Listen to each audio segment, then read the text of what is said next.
All right, let's speak now to Victor Kipiani, who's the chair of the Georgian think tank Geocase, and he joins us now live from Tbilisi. Welcome to the program. There's so much talk and fear about a potential nightmare scenario in which President Putin could cut off all the gas to Europe. How likely is that? And technically, can that even happen?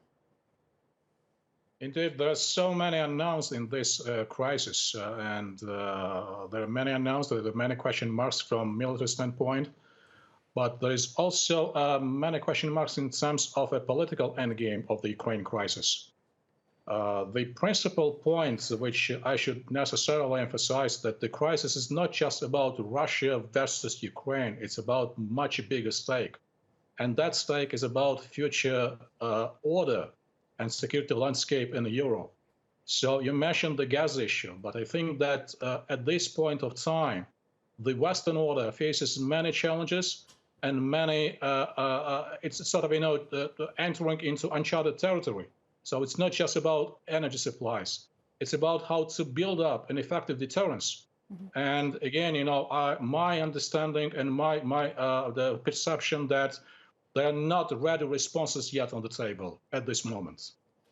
There aren't. And yesterday I spoke to a former US representative for NATO. He gave a date, possibly the beginning of February or mid-February, for President Putin to possibly launch some sort of incursion. We just don't know.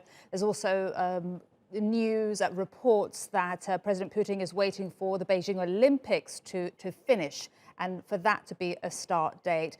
Do you share that opinion too?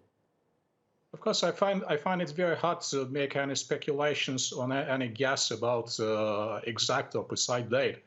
But what is clear to us at this point that witnessing a massive build-up of military forces and equipments, it's virtually impossible, or I would say out of the question, for Kremlin to wind up the situation without getting anything out of that build-up. So again, going back to your first question, what would be the military scenarios? What would be the flow of the military action? It's really a very difficult question to address in precise terms. But what we are witnessing at this point is a bold attempt, I would say, nasty attempt by Moscow to rewrite the legacy of the post-World War order. And this is the biggest issue. As I've said, it's not just about Ukraine. It's about the Western resilience, and it's also about even more sensitive issue, which the West has been dodging for years.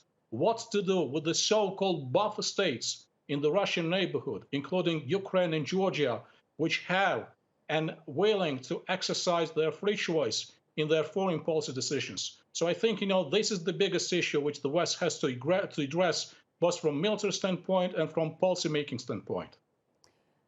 And of course, we have heard also that viewpoint that you're saying, this being about President Putin extending his legacy in the surrounding area. But how sustainable is that? Is there even the money, the funds to go ahead with that, the support back home?